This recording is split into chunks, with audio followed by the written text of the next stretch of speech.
নমস্কাৰ, আজি হৈছে 23 ছেপ্টেম্বৰ মঙ্গলবাৰ। এই মুহূৰ্তত সমগ্ৰ ৰাজ্যবাসীৰ বাবে আহি পৰিছে আজিৰ বহুকেইটা ডাঙৰ খবৰ। এই মুহূৰ্তত জনাইছোঁ আজিৰ প্ৰথমটো খবৰেই সমগ্ৰ ৰাজ্যবাসীৰ বাবে এটি ডাঙৰ খবৰ, বিগ ব্ৰেকিং নিউজ। জুবিন গাৰ্গৰ মৃত্যুৰ পিছতে সমগ্ৰ দেশজুৰি এক শোকাকুল পৰিৱেশৰ সৃষ্টি হৈছে আৰু লাহে লাহে তদন্তৰ আওতাত আহিছে সিদ্ধাৰ্থ শৰ্মা আৰু শ্যামকানু মহন্ত। কিন্তু এই মুহূৰ্তত সমগ্ৰ ৰাজ্যবাসীৰ বাবে আহি পৰিছে এক অতিকৈ ডাঙৰ খবৰ। সিদ্ধাৰ্থ শৰ্মা অভদ্ৰ মানুহ, যুৱতী মহিলাক অত্যন্ত দুৰ্ব্যৱহাৰ কৰে আৰু জুবিন গাৰ্গৰ সহশিল্পী চুইটি দাসৰ এই ভয়ংকৰ মন্তব্য। এই মুহূৰ্তৰ খবৰ জনাইছোঁ সমগ্ৰ ৰাজ্যবাসীক। সিদ্ধাৰ্থ শৰ্মা অভদ্ৰ মানুহ, যুৱতী মহিলাক অত্যন্ত দুৰ্ব্যৱহাৰ কৰে আৰু পেলনীয়া বস্তুৰ দৰে ব্যৱহাৰ কৰে। শ্যামকানু মহন্তই নৰ্থ ইষ্টৰ শিল্পীক প্লেটফৰ্ম দিয়াৰ নামত শুহি খাই আছে আৰু কোটি কোটি টকাৰ ইনকাম কৰি আছে। শ্যামকানু মহন্তই কথা সলাই লাভ নাই বুলি মন্তব্য কৰে চুইটি দাসে। আৰু সিদ্ধাৰ্থ শৰ্মা, শেখৰ গোস্বামী, সন্দীপন গাৰ্গে যিয়ে যিমান ক'লেও জুবিন দা আৰু ঘূৰি নাহে বুলি এক প্ৰকাৰ মন্তব্য কৰিছে চুইটি দাসে। আৰু সিদ্ধাৰ্থ শৰ্মা আৰু লগত থকাসকলৰ দায়িত্বহীনতাৰ বাবে জুবিন দাক আমি হেৰুৱালোঁ আৰু মেনেজাৰৰ নামত সিদ্ধাৰ্থ শৰ্মাই যি কাম কৰিছে সেয়া অতি ভয়ংকৰ বুলি তেওঁ এতিয়া উল্লেখ কৰিছে। আৰু এই মন্তব্য জুবিন গাৰ্গৰ সহশিল্পী চুইটি দাসৰ। সিদ্ধাৰ্থ শৰ্মা অভদ্ৰ মানুহ বুলি তেওঁ কৈছে আৰু ইয়াৰ লগতে কৈছে যে যুৱতী মহিলাক অত্যন্ত দুৰ্ব্যৱহাৰ কৰে, পেলনীয়া বস্তুৰ দৰে ব্যৱহাৰ কৰে।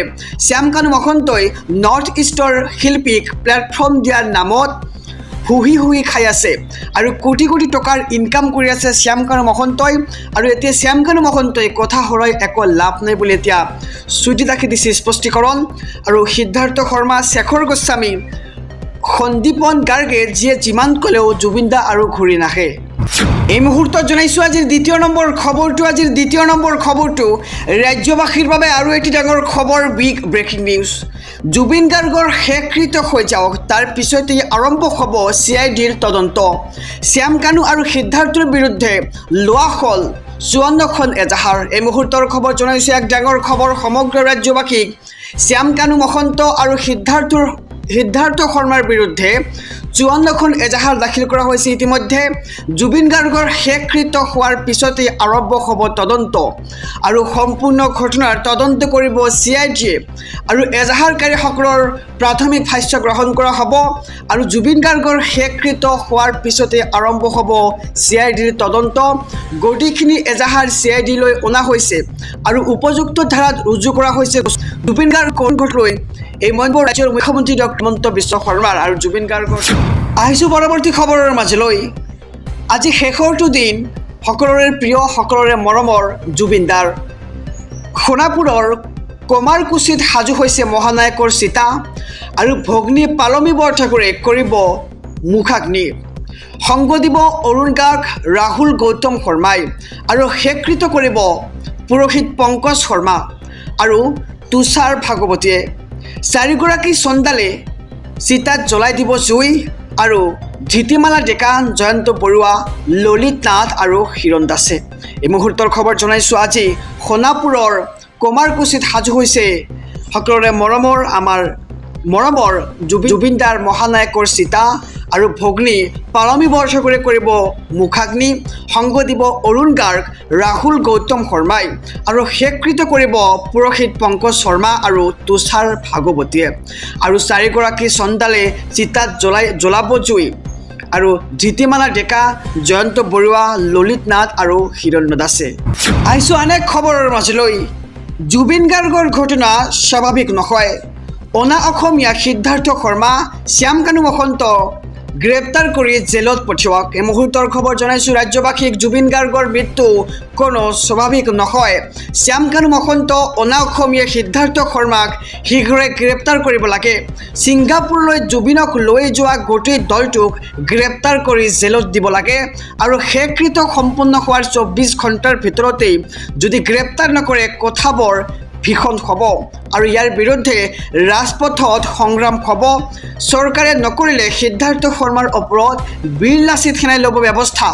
জুবিন গাৰ্গৰ প্ৰতি মানুহৰ যি প্ৰেম আছে সেয়া অতি ভয়ানক প্ৰেম বুলি এতিয়া শৃংখল চলিহাই মন্তব্য কৰিছে।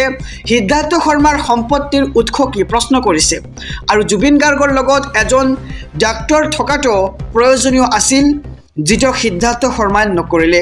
কোনো অনা অসমীয়াৰ গুণ্ডামী অসমত চলিবলৈ দিয়া নহ'ব। জুবিন গাৰ্গৰ মৃত্যুৰ পিছতে এতিয়া এইদৰে গুজৰি উঠিছে বীৰ লাচিত সেনাৰ নেতা শৃংখল চলিহা। জুবিন গাৰ্গৰ মৃত্যু কোনো স্বাভাৱিক মৃত্যু নহয়। শ্যামকানু মহন্ত, অনা অসমীয়া সিদ্ধাৰ্থ শৰ্মাক শীঘ্ৰে গ্ৰেপ্তাৰ কৰিব লাগে। ছিংগাপুৰলৈ জুবিন দাক লৈ যোৱা গোটেই দলটোক গ্ৰেপ্তাৰ কৰি জেলত দিব লাগে বুলি তেওঁ এতিয়া দাবী উত্থাপন কৰিছে। আৰু শেষকৃত্য সম্পন্ন হোৱাৰ 24 ঘণ্টাৰ ভিতৰতে যদি গ্ৰেপ্তাৰ নকৰে তেন্তে কথাবোৰ ভীষণ হ'ব আৰু ইয়াৰ বিৰুদ্ধে ৰাজপথত সংগ্ৰাম হ'ব। আৰু জুবিন গাৰ্গৰ প্ৰতি মানুহৰ যি প্ৰেম আছে সেয়া অতি ভয়ানক প্ৰেম বুলি তেওঁ এতিয়া মন্তব্য কৰিছে। আহিছোঁ পৰৱৰ্তী খবৰৰ মাজলৈ। ৰাজ্যবাসীৰ বাবে আৰু এটি ডাঙৰ খবৰ। আজি 2 বজাৰ পিছত কোনো ব্যক্তিয়ে দোকান পোহাৰ বন্ধ কৰিবলৈ ভাবুকি দিলেই লগে লগে কৰা হ'ব গ্ৰেপ্তাৰ। এনে দাবী জনাব বিচৰাসকলৰ বিৰুদ্ধে একশ্যন ল'ব চৰকাৰে। জুবিন অনুৰাগীয়ে কেতিয়াও উদ্ভণ্ডালি নকৰে আৰু নকল জুবিন অনুৰাগীৰ বিৰুদ্ধে কঠোৰ হ'ব ৰাজ্যৰ মুখ্যমন্ত্ৰী। উদ্ভণ্ডালি কৰা লোকক গ্ৰেপ্তাৰ কৰাৰ নিৰ্দেশ দিছে মুখ্যমন্ত্ৰীগৰাকীয়ে। আৰু সামাজিক মাধ্যমত যিকোনো পোষ্ট কৰাৰ পূৰ্বে সাৱধান। জুবিন গাৰ্গক লৈ অশ্লীল মন্তব্য কৰিলে লোৱা হ'ব কঠোৰ একশ্যন। আৰু প্ৰতিটো সময়তেই চৰকাৰে নজৰ ৰাখিব সামাজিক মাধ্যমত। সামাজিক মাধ্যম ব্যৱহাৰকাৰীক সাৱধান হোৱাৰ আহ্বান ৰাজ্যৰ মুখ্যমন্ত্ৰীগৰাকীৰ। আৰু আজি 2 বজাৰ পিছত কোনো ব্যক্তিয়ে দোকান পোহাৰ বন্ধ কৰিবলৈ ভাবুকি দিলেই লগে লগে কৰা হ'ব গ্ৰেপ্তাৰ। আৰু এনে দাবী জনাব বিচৰাসকলৰ বিৰুদ্ধে একশ্যন ল'ব চৰকাৰে। আৰু জুবিন অনুৰাগীয়ে কেতিয়াও উদ্ভণ্ডালি নকৰে, নকল জুবিন অনুৰাগীৰ বিৰুদ্ধে কঠোৰ হ'ব মুখ্যমন্ত্ৰী। জুবিন গাৰ্গৰ মৃত্যু হোৱা নাই, হত্যা কৰা হৈছে। জুবিন গাৰ্গৰ পানীত সাঁতোৰাৰ মন নাছিল। সাঁতুৰিবলৈ বাধ্য কৰা হৈছে মৰমৰ জুবিন গাৰ্গক। পানীত জঁপিওৱাৰ লগে লগে অসুস্থ হৈ পৰিছিল জুবিন গাৰ্গ।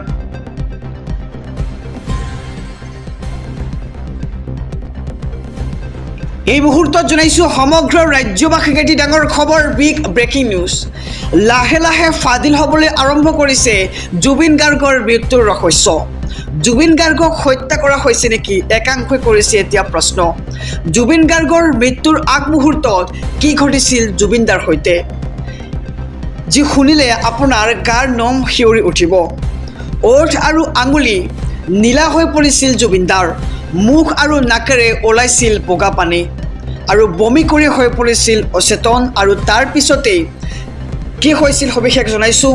ছিংগাপুৰত কেনেকৈ মৃত্যু হৈছিল হিয়াৰ আমঠু জুবিন গাৰ্গৰ। সাগৰত পৰাৰ পিছত কি হৈছিল জুবিন গাৰ্গৰ লগত। জুবিন গাৰ্গৰ মৃত্যুৰ গাৰ নোম শিয়ৰি উঠা এক শিহৰণকাৰী বৰ্ণনা। সাগৰত নমাৰ 2 মিনিটে আছিল জুবিন গাৰ্গৰ শেষ সময়। আৰু আমাৰ সকলোৰে প্ৰিয় জুবিন গাৰ্গৰ সেই সাগৰত নমাৰ 2 মিনিটে আছিল শেষ সময়। আৰু সাগৰৰ পানীত ছটফটাই আছিল জুবিন গাৰ্গ। ওঠ আৰু আঙুলি নীলা হৈ পৰিছিল জুবিন গাৰ্গৰ।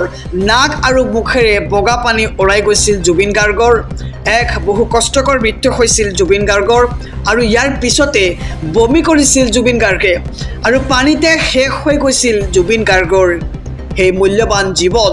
আৰু শিহৰণকাৰী বৰ্ণনা জুবিনৰ সতীৰ্থ শেখৰজ্যোতি গোস্বামীৰ।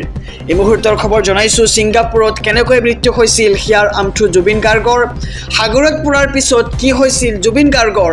জুবিন গাৰ্গৰ মৃত্যুৰ গাৰ নোম শিয়ৰি উঠা এক শিহৰণকাৰী বৰ্ণনা। সাগৰত নমাৰ 2 মিনিটে আছিল জুবিন গাৰ্গৰ শেষ সময়।